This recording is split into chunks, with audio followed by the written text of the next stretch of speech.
we're back. Well, we have another wonderful, outstanding brother who will share with us his experience in the military, and I'm just delighted and proud to have Brother Robert Preston here with us. He's one of the deacons here at East Zion Fair. And Brother Preston, welcome. Thank you. Thank you. You had to think about smiling today. Brother Preston is one of our strong brothers, and we really do appreciate his work and his time that he's done. And he's the brother who we call it the Mr. Fix-It around here, where he think he can fix everything, but we still praying for some of the crooked stuff he hadn't gotten straight out yet. But let's get started with our conversation. Listen, what got you interested in the military? Well, when I was in high school and I was about to graduate, I had a scholarship to Syracuse University for architectural engineering. Okay. And I had an appointment to the Naval Academy. And I really wasn't thinking about going to the Naval Academy, so I was getting ready to go to Syracuse, and then I didn't go, and my dad was mad, but I went to the community college. And I paid for that myself. But after the first semester, my girlfriend at the time passed away from lupus. And she passed away December 29th. And I just couldn't deal with school and everything, so I joined the Navy, and I left on March 11th. And that was just it. Okay. But, I mean, that's awesome. Now, your father is also a military man. yes. So you're several generations of military men. Yes. And that was amazing. I did not know that you were going to go to Syracuse for the engineering program. And that's awesome to know. But you chose the military, and we thank you, because we need strong brothers and sisters who can help keep our democracy alive. And you've done that. Who was president when you went into the military? When I went in 1986, it was George Bush. George Bush, so that was senior.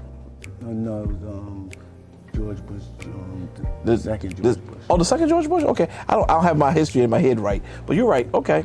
All right. So before I go any further, you also are proud. Your father was in the military.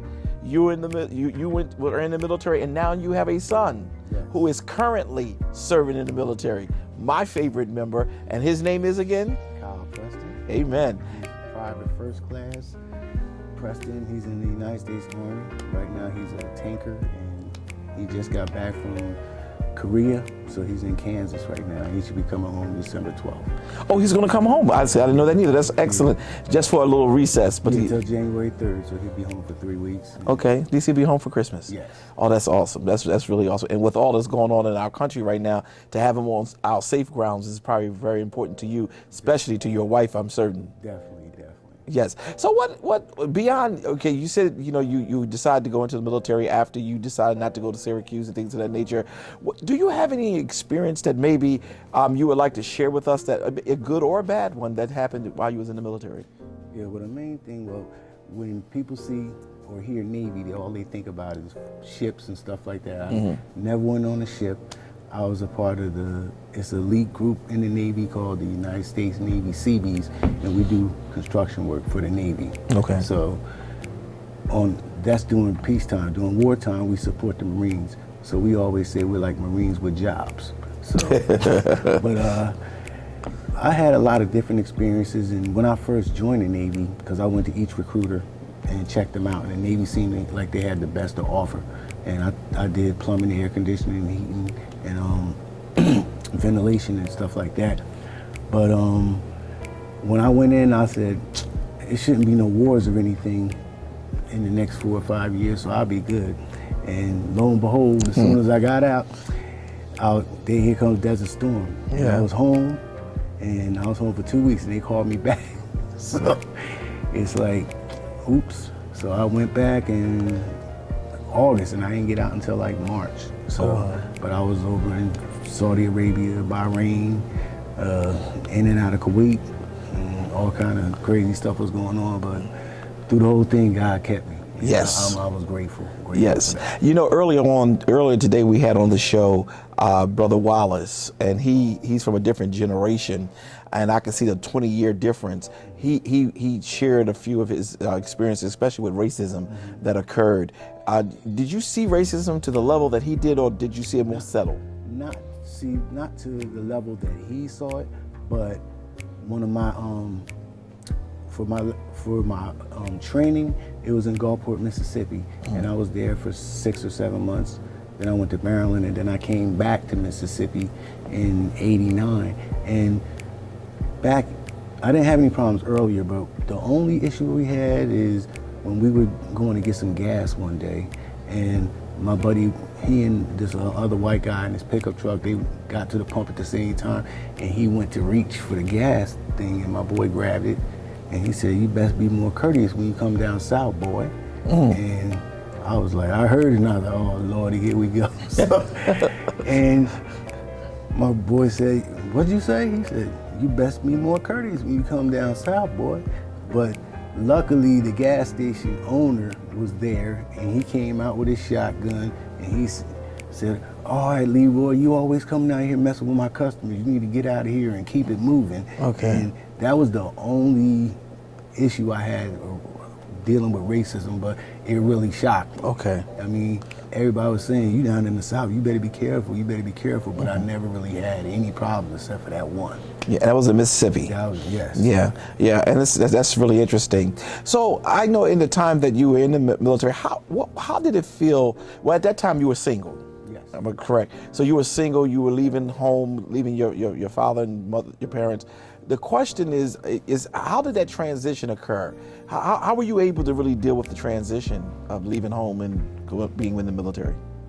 Well, at the time, dealing with the situation I had when I left, I really needed some time to myself to focus on me and get myself together. Okay. So that wasn't an issue, but seeing my son now versus myself, because I had my little AT&T calling card, we'd go to the phone booth and make the call, but now with technology, my son has his cell phone and we have ours, so my wife gets to talk to him like every other day on Facebook video and stuff like that. So it's a whole different animal. It's a lot better because she knows exactly what's going on with him, and she can see him and we can see him. So it's a lot better, because back in my day, it was like my mom didn't know whether she was going to get a call or whether she was going to get anything.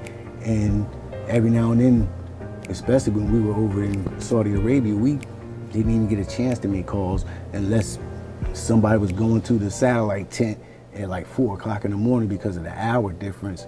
So at 4 o'clock in the morning, it was like maybe 5 o'clock in the evening here. So I got one time to go call my mom, and then the next time I called her, I was at Fort Dix in New Jersey. And she was like, "You where?"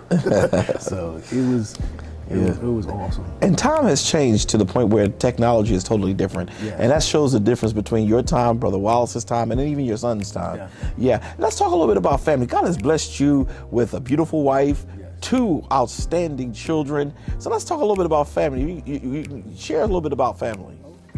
Well, my wife and I, we've been married for Nicole. We've been married for 25 years. All right. And she couldn't stand me when we were in school. Oh. And now, is she from here, or is your wife from New Jersey? So y'all both were in Jersey? Yeah.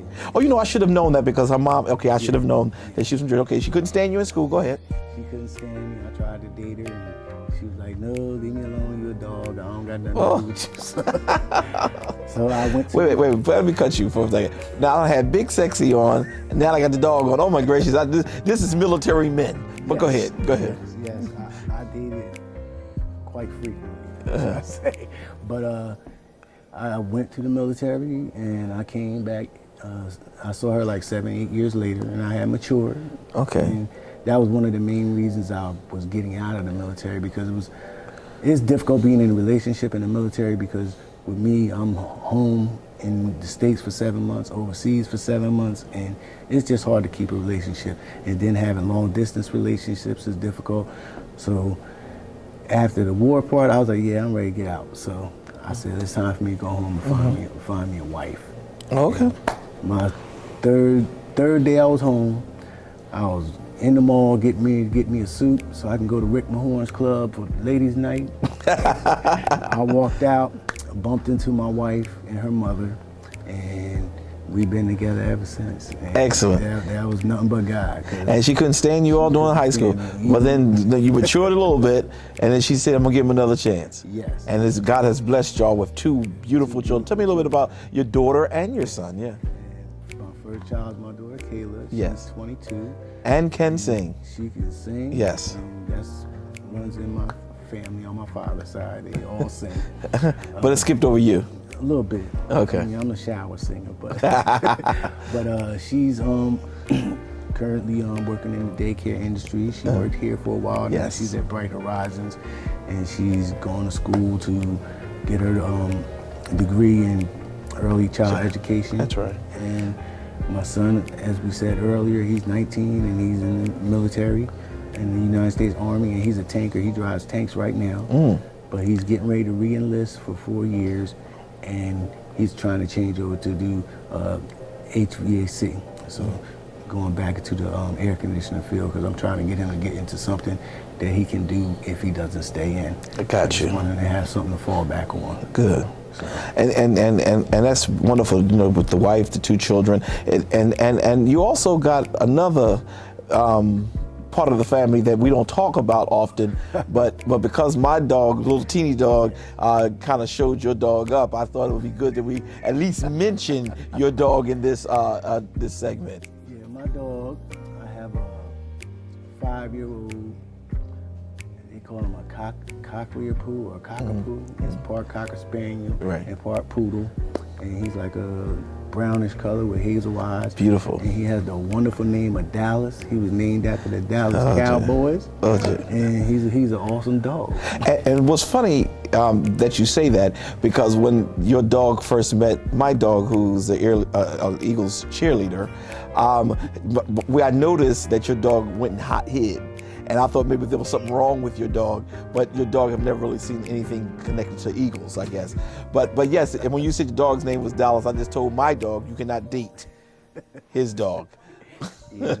He kind of shied away a little bit because he don't trust the Eagles fans, you know what I mean?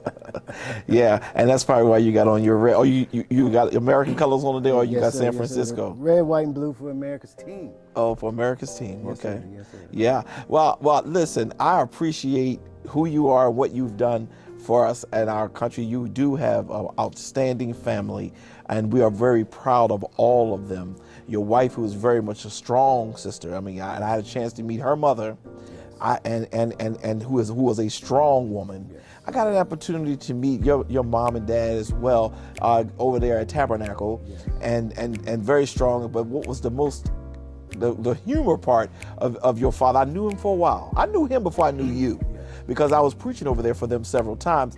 But what was really funny is at the homegoing celebration of your wife's mother. And he was singing, and he was so dramatic. And I said, where did this come from? He can sing, but I didn't know he was that dramatic. And you say you can too?